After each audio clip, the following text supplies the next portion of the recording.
when did being a publicist come about for you? When did you start this journey? March 2016. Don't ask me the date in March, but it was March 2016 with Miranda O when we did our first book tour across Western Canada. She wrote a book, I offered to help her, and it just took off. Did you feel like that was your glass slipper, like it was meant to be, like you were meant to do this? Not initially, because, well, I won't lie, there were some mistakes made throughout this process. Mm-hmm. There was a learning curve, and lots of people took a chance on me. Some of them I still work with, a lot of them I don't, but it was a learning curve. And it took me a while as well to understand the relationship with the media, understand the relationship with the authors, the bookstores, all of that. But ultimately, it worked. You know, it really did. It took off. And I'm a fortunate and lucky guy. That's all there is to it.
So, Mickey, tell everybody where Mickey Mikkelson all began. Where were you born and raised?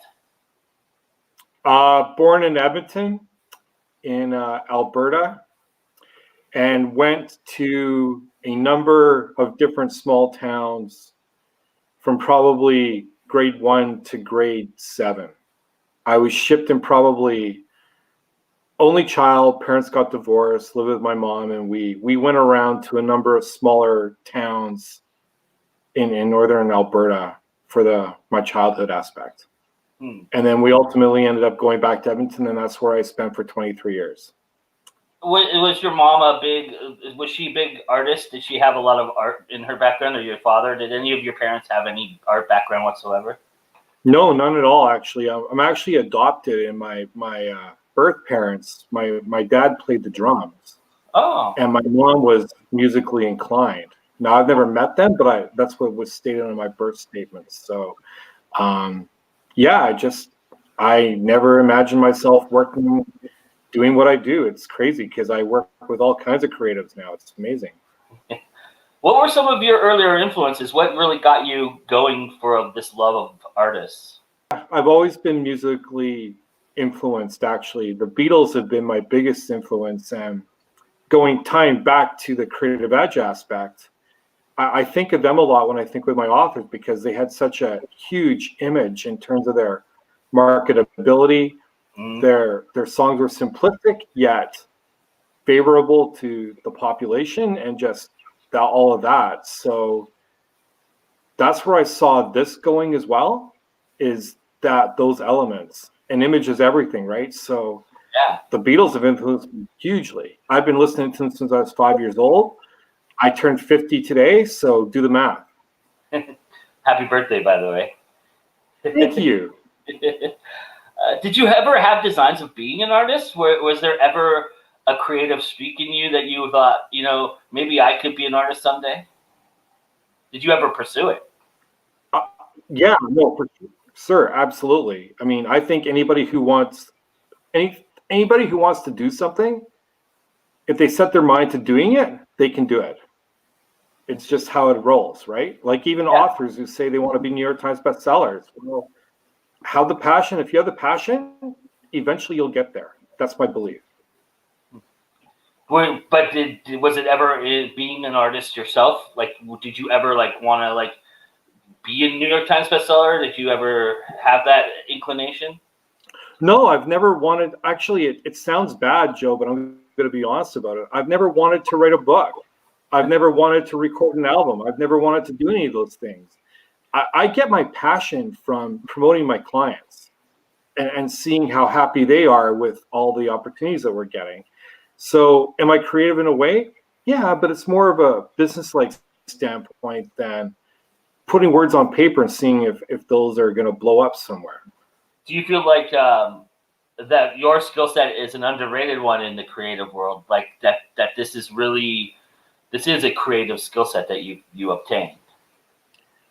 I don't think it's underrated. I just think it's different, right? Like a lot of authors know how to promote themselves and do a very good job of that. But then if that's the case, why am I so busy? Yeah, right. Honestly, like I'm turning down authors almost every 2 weeks. And it's not even anything I'm reaching out to. It's people reaching out to me. So I think I do a really good job of promoting my people. And they get opportunities. And I don't think it's underrated at all. In fact, if anything, I do get accolades from the work that I do.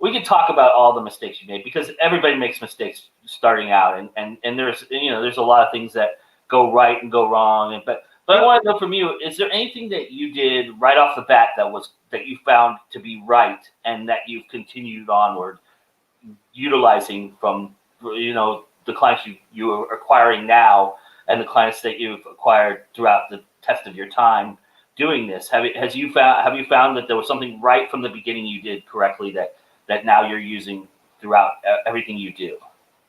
Yeah, I mean, the collaboration factor and the community factor has been ongoing since day one, and I've never stopped doing that.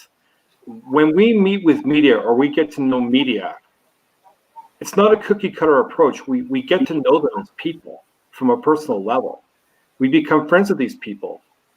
We adapt to their styles, and we found a way through questioning and through just simple discussion.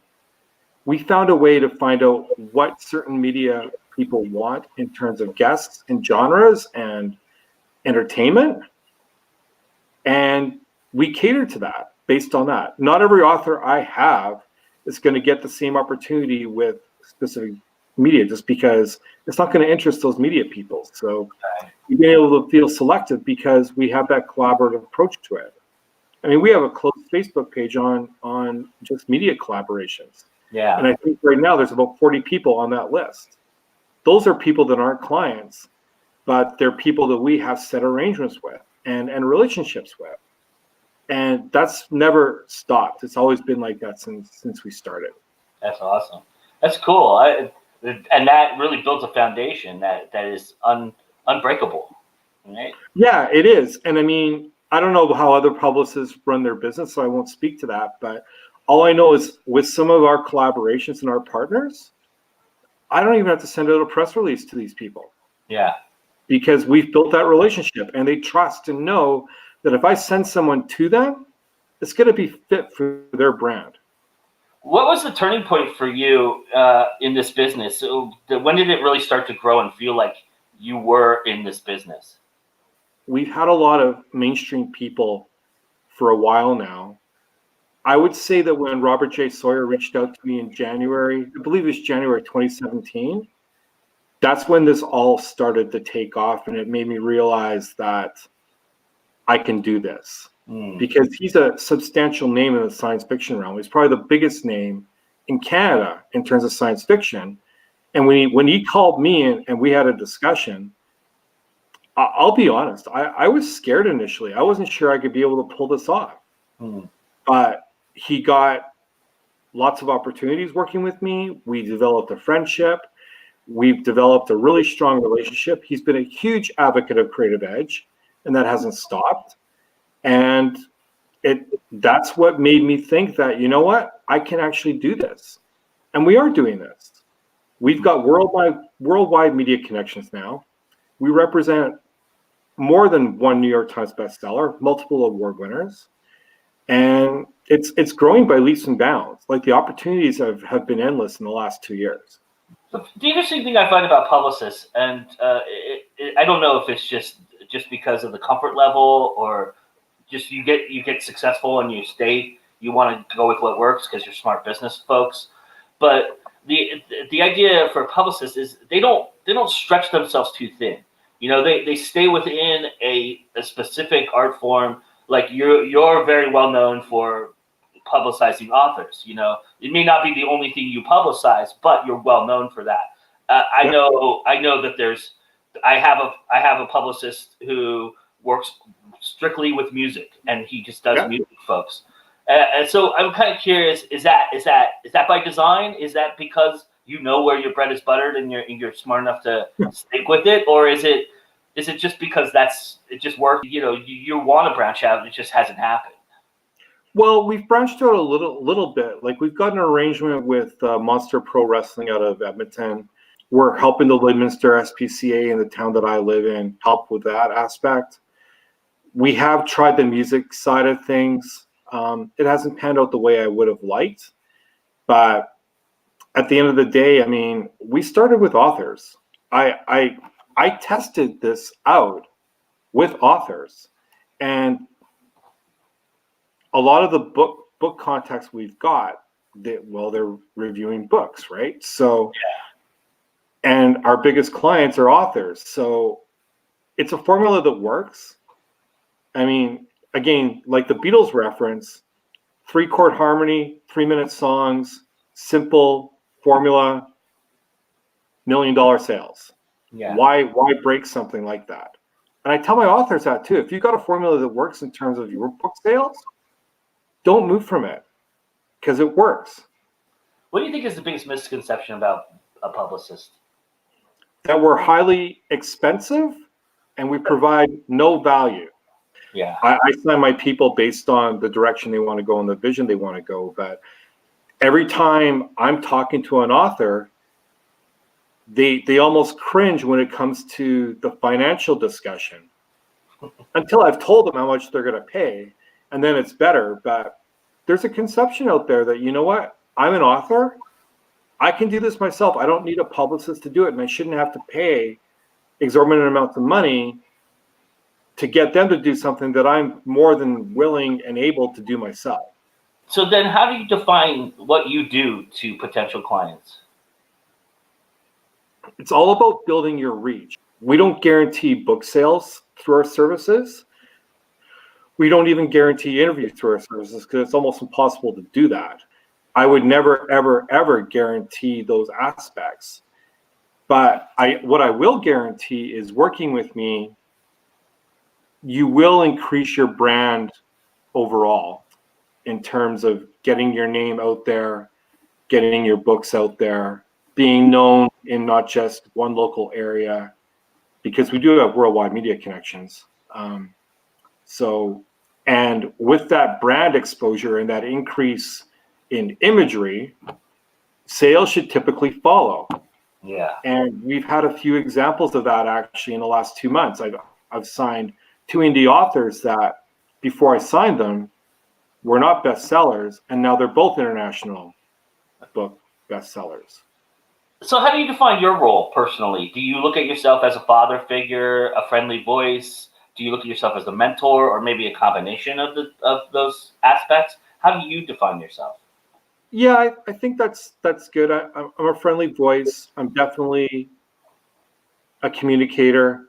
I'm definitely part of a team, because authors have so many other things they're doing beyond the brand recognition. They have editing, writing, all of that. selecting book covers, selecting their imagery, things like that. I mean, especially with the authors who are published by the top 5, I think they see me as a part of their teams. I mean, I know that Tosca Lee, who's a New York Times bestseller, she definitely sees me as part of her team. So, and that's just one example. There's multiples, but yeah, I would think of that aspect. I mean, there's a business side to it as well, but I make friends with the people I represent. Yeah. And it's not going to change. That's how it's going to go. And having that personal connection, I think, really lends itself to being successful, doesn't it? I mean, isn't that hand in hand? It does. Absolutely, it does. Now, having said that, this is maybe a negative comment, but sometimes relationships break. Yeah. And sometimes partnerships end. And that's just part of being business. But I also believe that Creative Edge has extremely loyal clients. And that doesn't happen by accident. We have an extremely loyal fan base. And in actuality, our client base has never been as strong as it is right now. What is your biggest takeaway from clients that you've lost? The communication aspect is part of the reasoning for that. Spread myself too thin in some aspects have been the reasoning for that. I mean, I don't think it's all on me, but I do think that there's maybe elements of that in terms of personality wise where it hasn't worked. And I get sad for that. I mean, some of them I'm still really good friends with. It just didn't work from a business perspective. Others I don't talk to at all. It just worked. It's just the nature of the business. I'm sure I'm not the only publicist who's lost clients. Well, yeah. My own or their things. So, do you feel like it's taught you some things though that you now apply to how you present to other clients, or when you're looking for a client? Do you look for certain aspects because of the things that you've learned from that experience? Yeah, absolutely. There have been clients where when I originally started, I'll be honest, I signed everybody I could. Yeah. Everybody. Because I'm learning my craft and I don't know what the quality book is, or I don't know if this person's going to take off in terms of media percentage. So I signed everybody with the hope that I could build my business through that. And I mean, that process did work, but now we're in a different place. And we're really looking for people who have a strong sense of vision, who have a high quality product that we can offer to the media and the readers. And just collaboration and communication has been so much more enhanced in the last year and a half than it ever was before. What do you think are some fair criticisms of what you do? Some of the criticism, I mean, for me personally, I'm intense. I can be aggressive. I'm extremely focused. And that's a good thing, but sometimes it can be a bad thing because I expect almost perfection in those aspects. Some criticisms of some of the things that I've done. Again, the small opportunities may not equal out to larger opportunities. What do you think about the criticisms of the business in general? Do you think there's some fair ones out there, or do you think like people just don't understand it? Like the publicity aspect? Yeah. There's some criticisms out there. I mean, I don't know who they are, but there are some publicists who give this a bad name. They charge lots of money and they don't really get their clients on anything. I've seen it. I've heard it. I work with authors who worked with publicists like that. And so if you're paying $5,000, $10,000 and you're getting on one blog or two blogs over a 3-month span, that's a problem. Yeah. I don't charge near that, not even close. And almost all of my authors have had multiple interviews during their launches. I have a process, and if the authors follow the process, and we've got over, I think, 40 now, and they've been here for a while, they're not like long term. If you could follow the process and buy into the whole creative edge mentality, you will be successful. Do you ever wonder how your colleagues did this before the internet existed? Because I gotta imagine I couldn't do what I do now without the internet.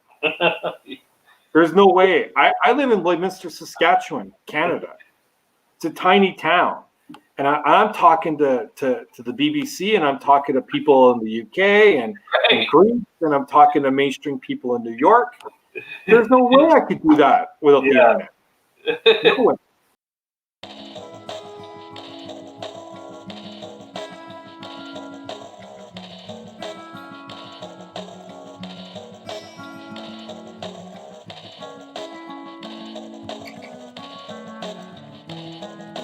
At the end of the day, it's what you need to do or what you want to do. If you're not having success promoting your book in the way that you want to promote it, you should be looking at avenues like services that I provide.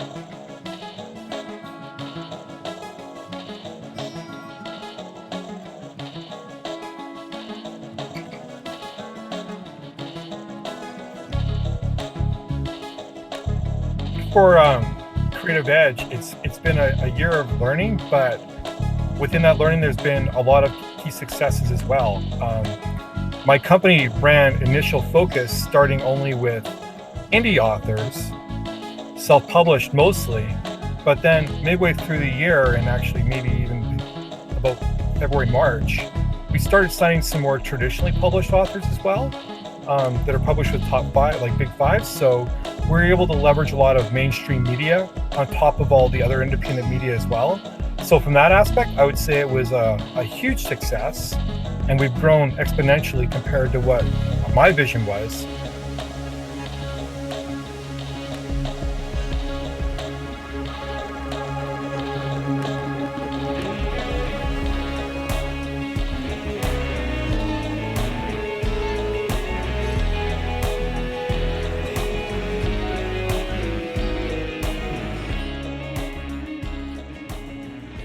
Where did the name Creative Edge come from? My daughter picked it out. And so you don't have my logo up, but it's got two puzzle pieces, one blue and one white, and they're together within the wording.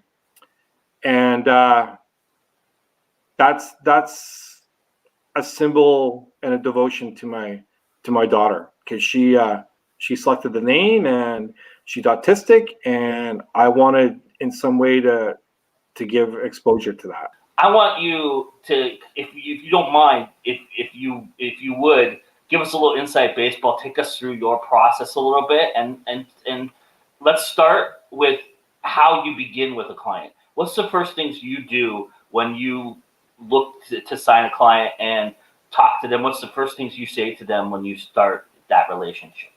We talk about, well, I ask questions actually. Mm-hmm. I ask them what their book's about. I ask them where they want to go with their book, whether it be signings, whether it be more media exposure, whether it be interviews. I mean, in some cases, they've told me they want to be on Ellen, in which case I ultimately just cancel that appointment because that's unrealistic. But you'd be surprised how many times it's happened. No, I'm not. But I mean, it's all about questioning, and then I tell them a little bit about Creative Edge and what we do and our process and whether that works or not, right? So we talk about the media collaborations we've made. We talk about the fact that we have 2 shows on Authors on the Air, which is a global internet network. We talk about the fact that we have mainstream relationships with a number of different media vehicles. And then we start talking about the clients that we work with and how that works. I mean, that's the initial process. I mean, the question of pricing does come up. And of course, we address that as well. I'm not going to broadcast how my clients pay here because every contract's confidential, but that's how that all works. I'm wondering, do you have different strategies for Canadian authors versus non-Canadian authors? Because you do represent other than Canadian authors. Actually, it's funny. I have more U.S.-based authors than I have Canadian authors now, to be honest. It's just worked out that way. But the strategy has been, there's different strategies in terms of marketability and where you go. But in all honesty, Joe, I typically lead with my mainstream ones first and get a lot of opportunities that way. And once that happens, I'm then able to negotiate whether it be monthly, weekly, yearly schedules for my other people, and then pinpoint other things around new release times and hit those local and provincial or state levels from that aspect. So I mean, for example, with Tosca, I'll use her as an example if I can. Yeah, sure. With Tosca, her newest book just came out, A Single Light. Amazing read, by the way. But she lives in Nebraska.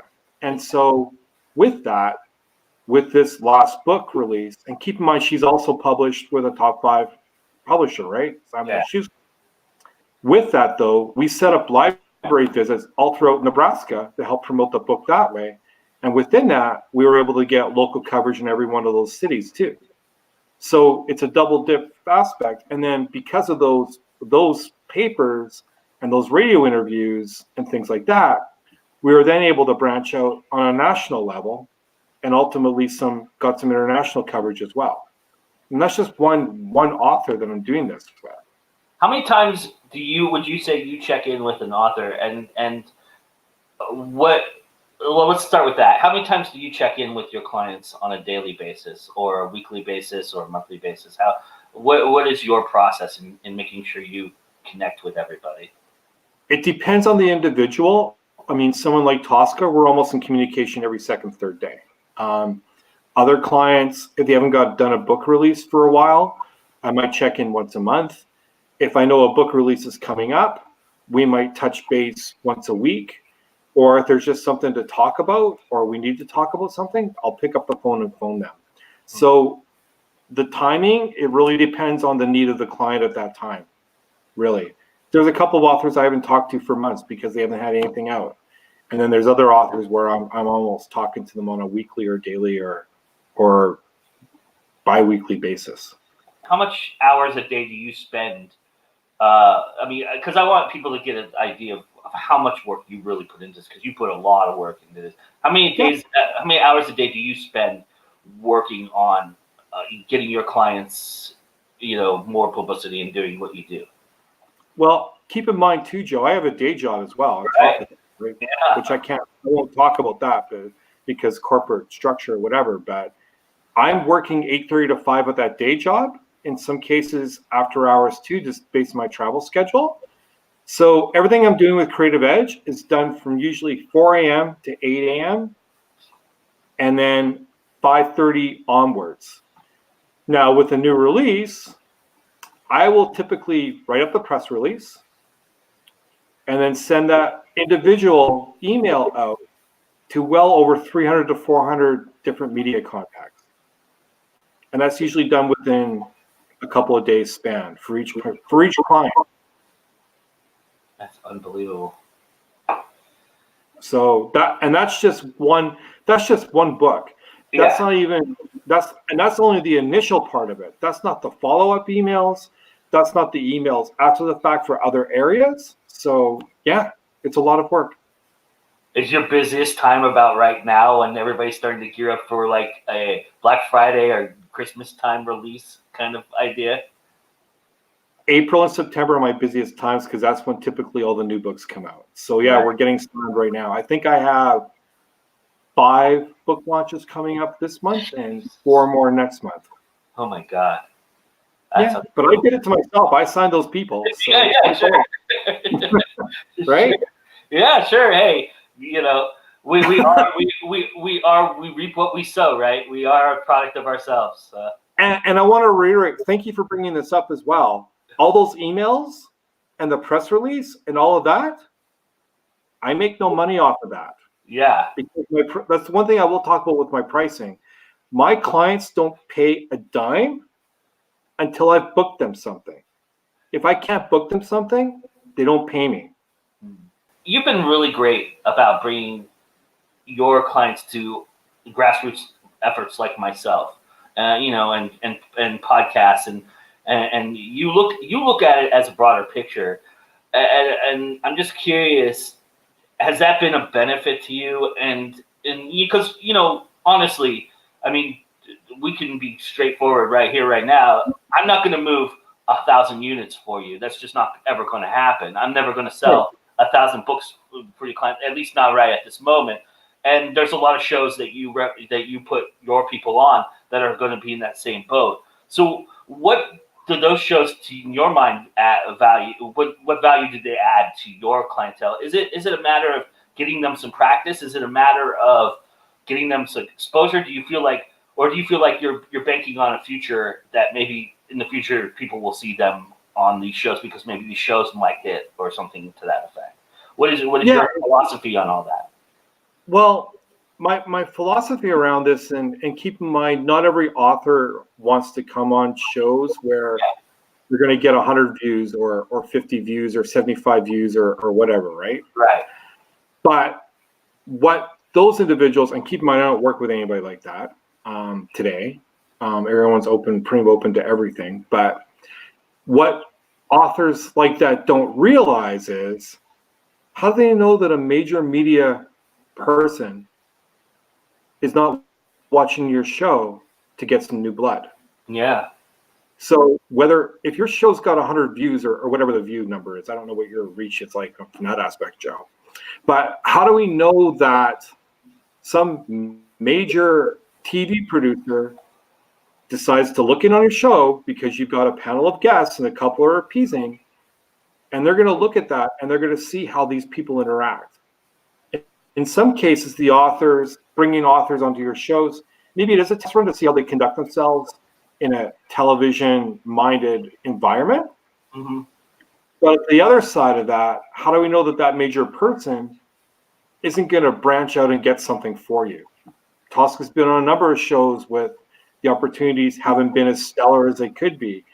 But the little things build up to big things. And the more stuff you have as an author on your resume in terms of media profit, the better it is. So one thing I'm really curious about because you're very adamant about people, part of what you do and bringing the clientele in here, that they're going to have to do some work and they're going to have to promote themselves and they're going to have to be a part of your collaboration, that it is a collaboration.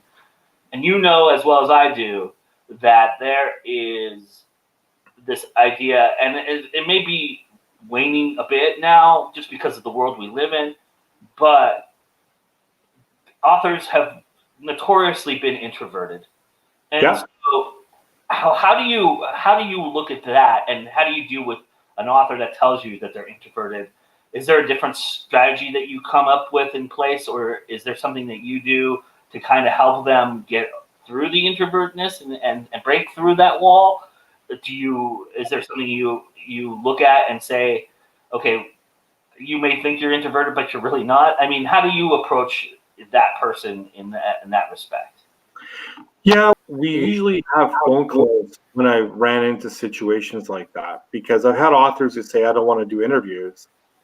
And then I'm like, well, I can't help you then, because the interview is a big part of what you need to do to get your name out there, right? Right. How are you going to do it? Book signings will only go so far. And there's a lot of great blogs out there where you don't have to have too much human interaction with a person, but that's never going to make you a New York Times bestseller, for example. I mean, I don't know anybody who's done it that way, right? So sure not. You're right. Principle, right? Yeah, I mean, I've had authors who are nervous about going on TV, and they've gone on TV. And part of the reason they've done that is because we've talked and we've developed questions, or we've role played, or we've talked about what this looks like. And as well, with authors like that, I don't automatically put them on television first. Right. I get them to do a couple of blog posts first and get the confidence from those aspects. Then we'll graduate to maybe a smaller show where the views aren't as big, or we'll get them to graduate to doing a smaller radio show. But it all builds up. Everything is going to be a building block. Feels like Lego, but it's true. Mm-hmm.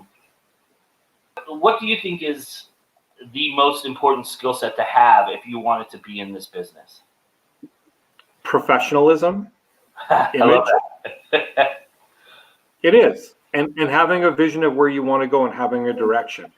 And be willing to do whatever it takes to get your name out there. If it means going on a small show, go on the small show. What do you think about the author business in general right now? Are you optimistic? Do you feel like we're at a good point in that respect, or do you feel like the business was better at some point earlier on, or where do you fall in line with what's going on in the publishing world as of late? I think the publishing world is strong. Yes, I know there are a lot of bookstores who are closing and doing all these things, but we have to be proactive and we have to be flexible and understand that the online business is not going to go away. The traditional book aspect, all of these book companies are going to promote their people for 3-4 months and then they're going to move on to something else. And that's just due to the amount of authors that they have to work with on a daily, weekly, monthly basis, yearly basis. So that hasn't changed from that aspect, which is why I think I'm so popular, because we promote our people year round. But overall, I think that if an author can understand the social media aspect and get on with the online aspect and understand that bricks and mortars eventually will go away, they will be successful. That's what I believe. So I don't want to get you in trouble with your top 5 authors or your top 5 people that you deal with. So I'm going to tread as lightly as I can with this question. But if you feel like you don't want to answer it, that's fine. I totally understand. But so the thing that's really going on you represent a lot of indies, and the thing that's going on right now is the valuation of the ebook, and top 5 doesn't look at it the same way as indies do.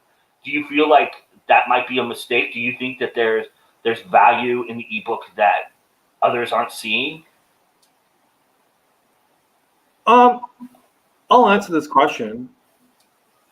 First and foremost, I think that the traditional authors that taught in the big 5 do see as much value in the ebook as indies do.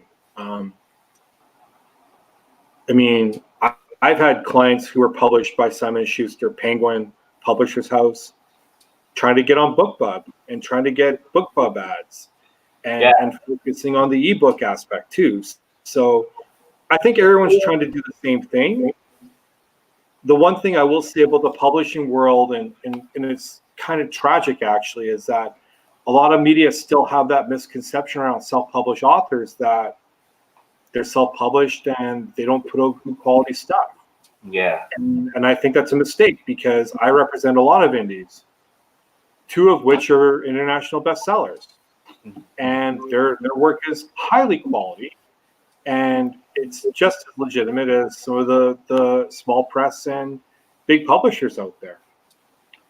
The problem I have, and I mean, this might be an unpopular statement, but I'm going to say it anyways.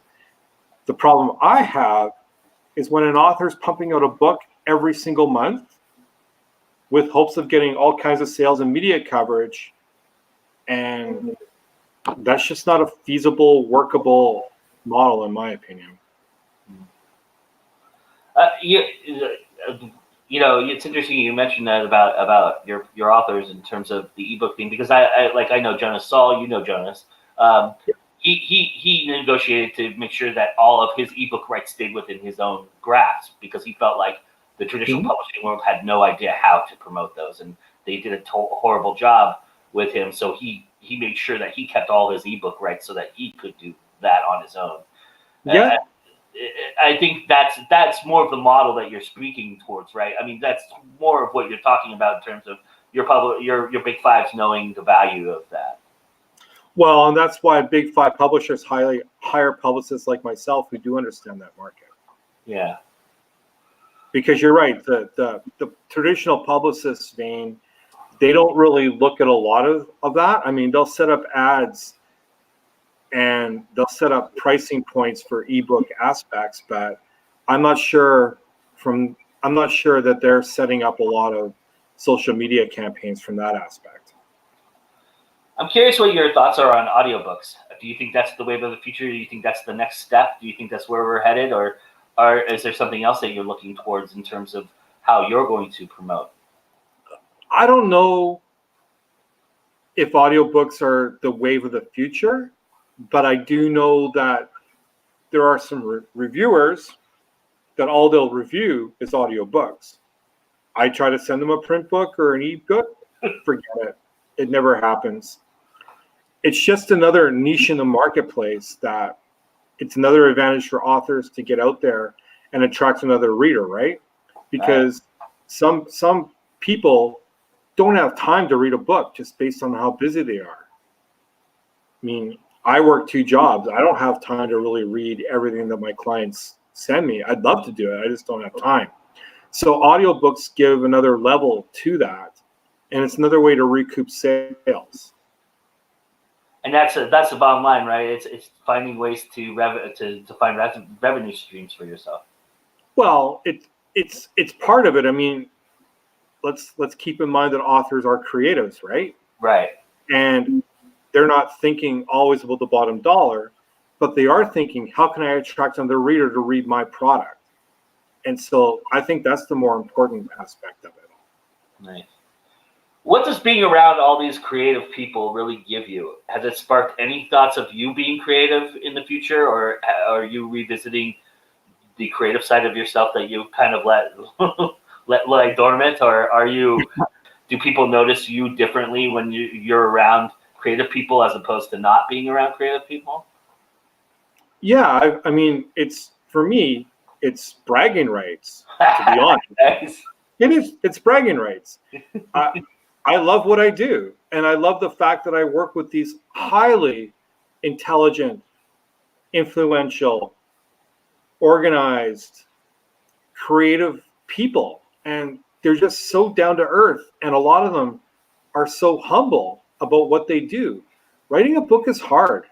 It's hard work, and I'm flabbergasted by the amount of support and belief in what these creative people give me. So that's part of it. The second part is knowing the fact that I know media people. Like it's a good relationship, and it gives me bragging rights when I can say that I know the organizer for the Science Fiction Fantasy Network because I talk to her all the time via email or whatever. It's an influential way to build your passions, right? And I don't get that in my day job from that aspect. Yeah. My day job is passionate, but in a different way from actually doing work and getting a paycheck and building relationships from that. But this is a whole new level of that. So in that respect, where do you see Creative Edge going? I know you have a 5-year plan. You have a 10-year plan. I know you. I know how dedicated you are. So where do you see this going in the next 5 years? Is there something you're looking toward, a trend, an idea, something that you like? I know that Tosca Lee, for example, is getting into the movie business in terms of, she sold her rights to TV, sorry, which is really the new movie business, we're being honest, but yeah, so is there something you're looking at that you want to sink your teeth into?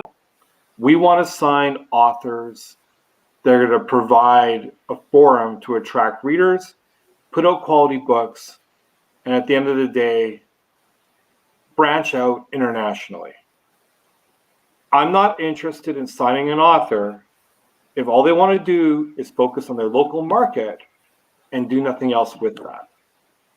We want to become an international spectrum. Creative Edge, we want to be at the forefront of the marketing publicity business. And I know there are some out there.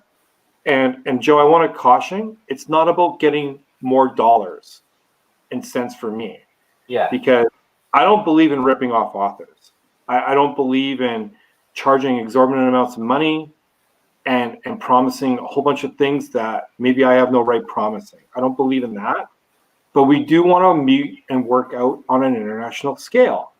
And a big way to do that is to provide and have enough media attention for our clients that's going to attract more mainstream clients. And that process is working. I mean, Robert J. Sawyer's on our banner, Tosca Lee's on our banner. We just signed Jeffrey Carver, who's a 2001 Nebula finalist. So the names are getting out there. We have Kimberly Stewart as well, who's a mainstream romance author. So whatever we're doing in the last 3 years, it's building up year over year over year. And I want to keep that trend going. Do Does you that like make sense? Yeah, and in that respect, you're creating your own media too. You have 2 shows that you're now producing on a podcast network.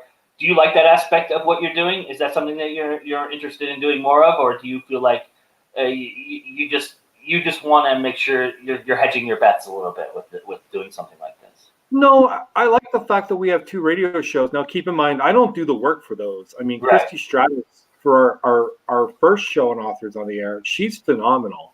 And she's been nothing but hugely supportive. And just, she is the show. It's not me. I fund the show. And, I arrange the guests for the show. But she does all the hard work for it. And our new show coming up, we have Miranda O and Jenna Green for 2 of our clients as well. They're going to be doing the work for that. And again, I'll be funding it. I like the fact that I get people involved and collaborating and community building and all that stuff, but I don't want to host shows. That's not what I'm wanting to do. It's not my expertise. And I'm of the belief that you get the subject matter experts in the room for whatever they're doing and get them to do that. Yeah, absolutely. And it's kind of self-serving if you do it that way, isn't it? A little bit in that respect. I mean, it's kind of. I mean, people can do it, and people have done it, but it doesn't seem like it just seems a little bit of a little bit more of an ego grab than it does an actual helping your clientele. Yeah, I just don't want to be on air and try to be this big personality. I want to be a publicist, and I'm okay to do stuff like what we're doing tonight. Yeah. But I don't want to be the one that's out there all the time. That's not what I should be doing. I should be promoting my people, not promoting myself. I'm curious, for those you don't represent out there, people looking for somewhere to start or somewhere to figure out how to publicize themselves on their own, what advice would you give those people? How should they begin? What should they be doing? If they're first-time authors, or if they're long-time authors who are just now trying to, get over their introvertness or whatever it might be, what do you think is the most important way to start in publicizing yourself? Well, you have to have a plan as to what you want to do with your books. You have to have a good distribution level for your books to get out there online, print, whatever. But beyond that, have realistic expectations and understand that even though it's your first book, you're not going to be on the New York Times. It's just not going to happen. Right? I mean, New York Times, they don't normally cover indie authors. They just don't. And I can't count on my hand the amount of times I've talked to an author and they're like, well, I have this book and all of a sudden I'm going to be a mainstream person. Well, if you're thinking that way, chances are you're not going to be that mainstream person. Yeah. Because it takes building blocks to get there. And it's not going to usually happen on the first book. Now, we know Andy Weir, The Martian, it did happen, but that was a flash and a lightning shot. That normally would never happen.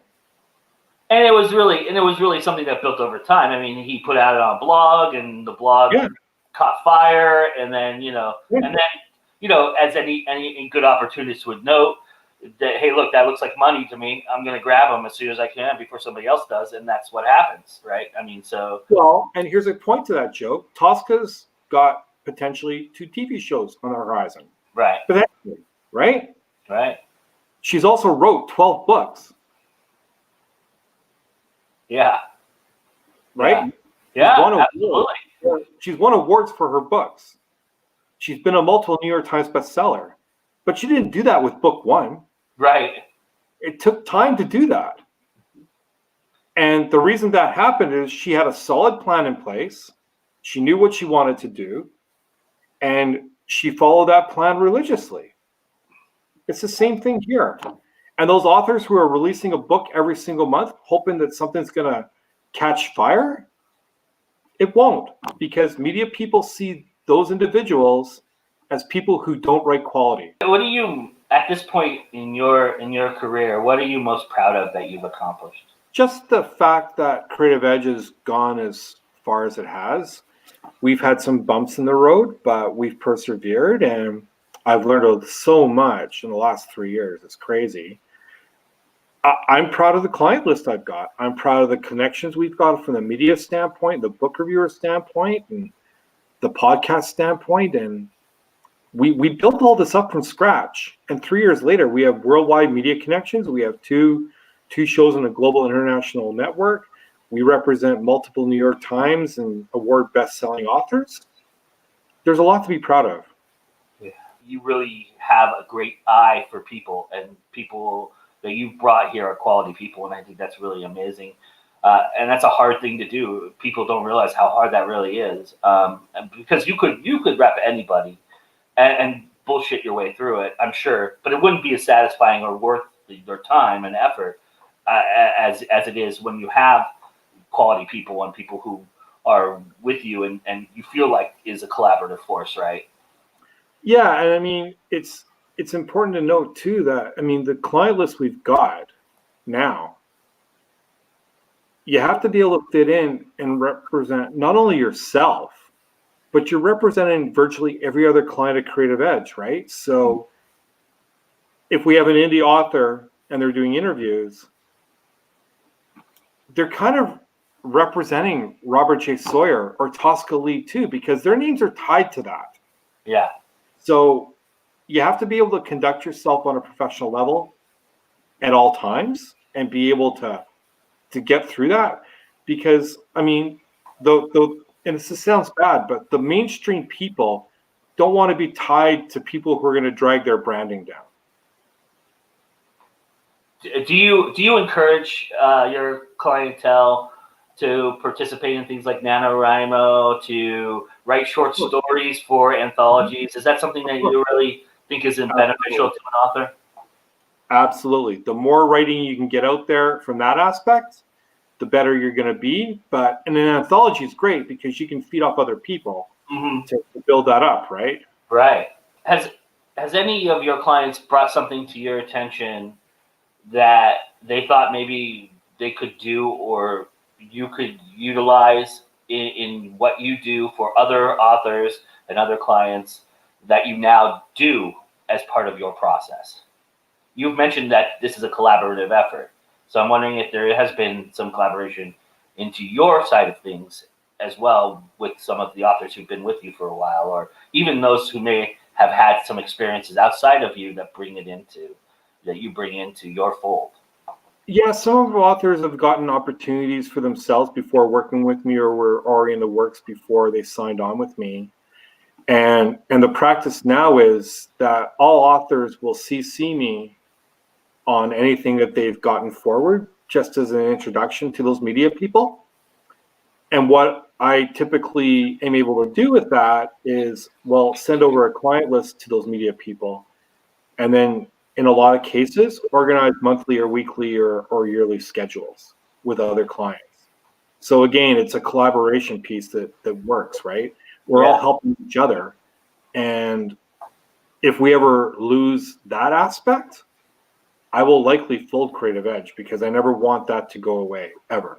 What can every artist who signs with Creative Edge expect when they deal with Mickey Mikkelson? Oh, okay. Here's a bit of honesty for you, and you don't have to cut this out, Joe. They can expect to note that I'm aggressive, that I will fight tooth and nail to get my clients the opportunities that I think are going to benefit them from a standpoint. I don't let obstacles get in my way. I think Miranda O said it once on another show, well, Spilling Ink, she said it, that I typically push away obstacles, and in most cases I do. They can expect the fact that I'm going to be anal in how we conduct ourselves and our imagery and all of that.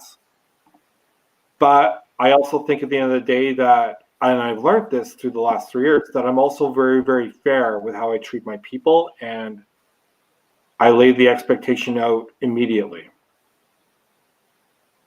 And if they can put up with all that, they're going to have success.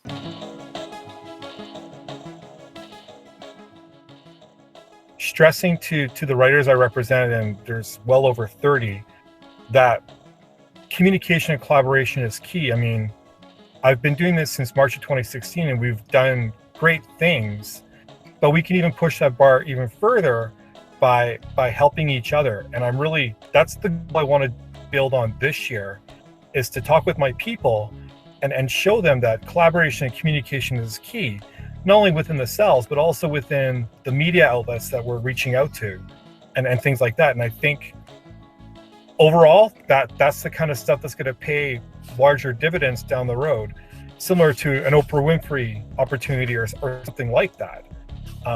That's what I really want to do going forward, and I won't give up till we're there, whether it be 1 year or 5 years. That's the main focus, because once that's done, success will come for everybody.